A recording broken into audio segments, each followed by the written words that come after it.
Mass Effect 3's control and synthesis endings are as bad for the franchise and IP moving forward as Andromeda. Let's talk about why, and it may not be what you think. Obviously, that's a pretty hot take. Obviously, I'm going to clickbait it a little bit for this video. I promise it's not as toxic and negative as it could be, because I've seen those videos as well. But I do want to talk about why I believe, in hindsight, not having the control and synthesis endings probably would have been better for the trilogy in general. And it's for similar reasons as why I wish Andromeda didn't exist. Now, let me be very clear before we get into this. While I personally don't like the synthesis or control endings, I completely understand why people do. There's nothing wrong with liking those endings. All good. I just want to talk relatively quickly in this video why I think the game would have been better off without those endings, because I think they were already kind of explored. And I want to talk about it and its similarities to my feelings about Andromeda. And while I actually like Andromeda, I don't love it. But I think every Mass Effect fan should play it and try it out. And I'll probably play it one or two more times before the next game comes for various reasons. But that I think Andromeda's existence in general has been bad for the franchise and for the IP. So when it comes to the three endings that we get at the end of Mass Effect 3, we have Synthesis, where you choose to essentially combine all of the AI and organics in some supposed perfect harmony. You have Control, where Shepard sacrifices himself to have their mind essentially put into to put in control of the Reapers, and essentially to be replace the child, or however you want to look at it. And while Shepard is dead, his personality and mind continues on as the leader of the Reapers, which I think has its own issues. That could be a different video. Or we have Destroy, which is an ending where all the Reapers are destroyed, and based on what you do, there's other things that happen as well. So to get into the endings, one of my biggest issues is that I understand why they put the three endings in there, because it's essentially the three paths that we talk about through the entire trilogy.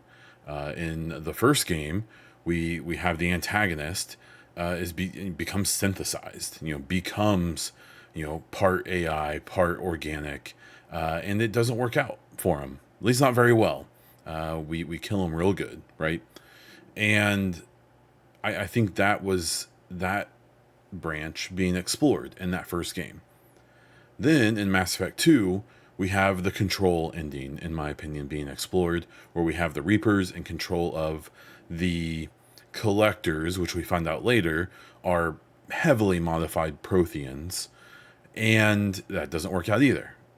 They get blown up, we do the thing, we do the suicide mission with various consequences, and to me, that was that ending being explored.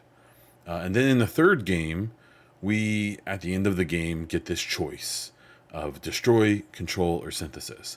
We also see the consequences of kind of Control and Synthesis through the Elusive Man, who is being, has been indoctrinated and is being controlled by the Reapers, but also due to his exposure to, I believe it was a Reaper artifact before the whole trilogy, has become slightly synthesized, and more so as the game goes on. There's actually even old concept art of things that they considered doing in Mass Effect 3 that was going to literally turn the Elusive Man into this big hulking creature that was going to be a final boss fight that was fully synthesized.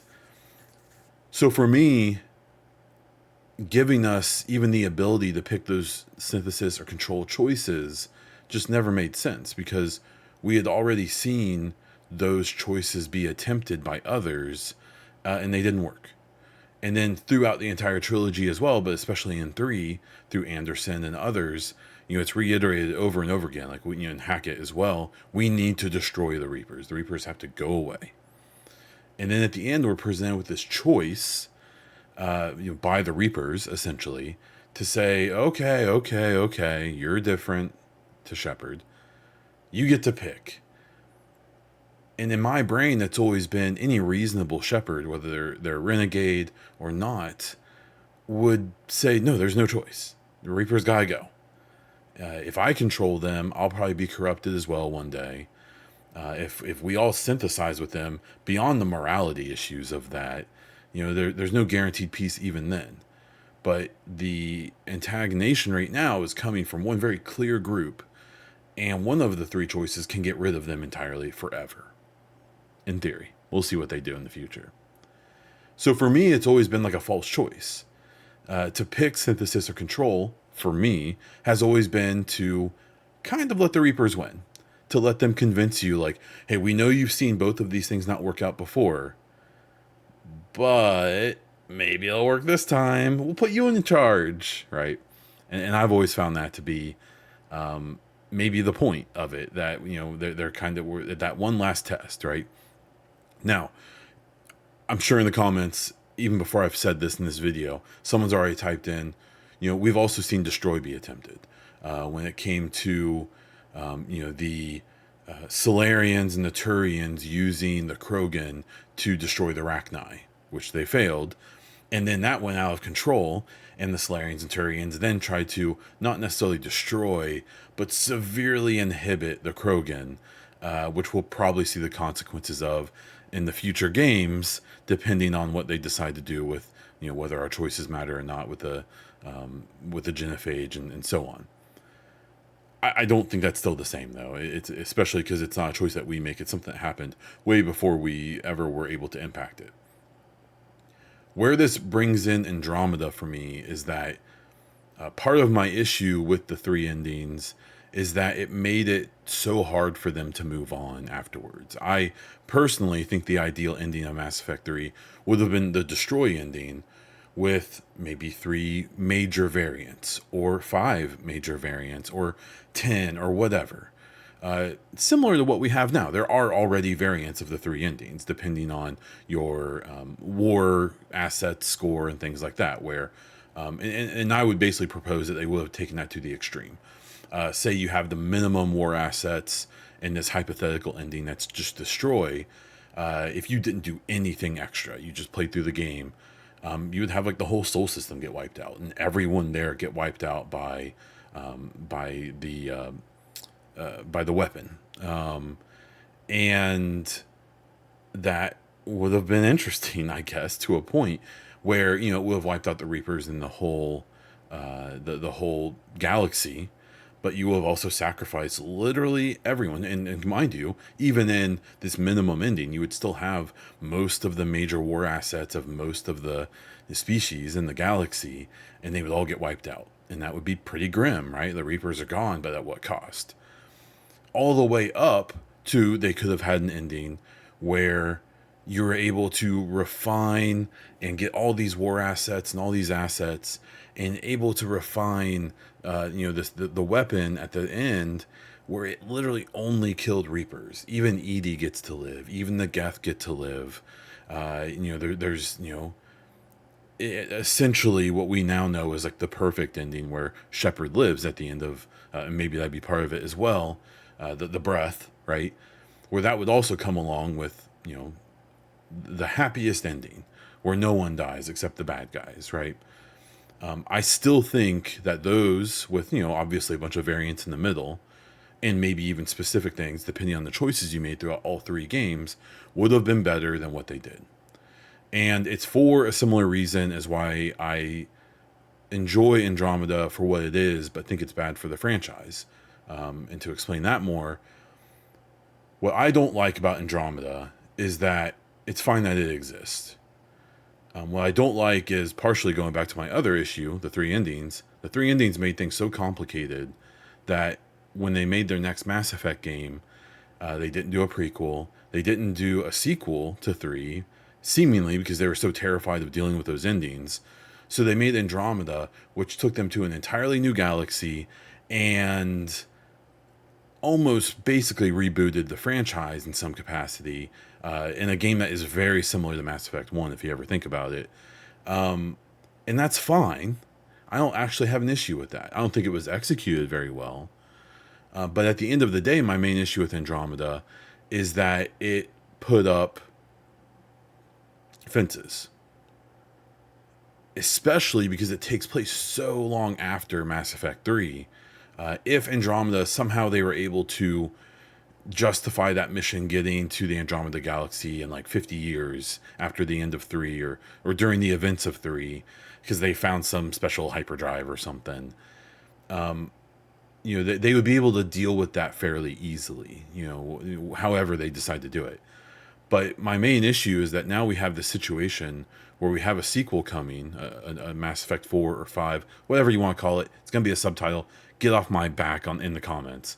But we're going to have this issue where Andromeda, a game that probably isn't good enough to deserve steering the future of the franchise by forcing itself to be acknowledged, it is now a pretty big factor in what they do moving forward. And it may be the reason they have to skip ahead hundreds of years after the end of 3, and why we aren't going to be able to interact with our old crewmates or Shepard or anyone else again, or maybe even play as Shepard. And that's because they made this other game that just isn't very good, even though it's fine. And my issue here is that I don't think Andromeda is good enough to justify getting as much power as it's going to have moving forward. And that's also how I feel about the synthesis and control endings. I don't think they're good enough to earn the influence they're going to have on the future of the franchise. One is easier to deal with than the other. In theory, and my speculation for a long time has been that they very well may just pick Destroy, and I think this has been hinted already, as the canon ending, and tell people who preferred Synthesis or Control, hey, those are still valid endings that would go in different directions. We're narrowing down the game and the story to one direction, so it's possible to make another game, because that's how we have to do it.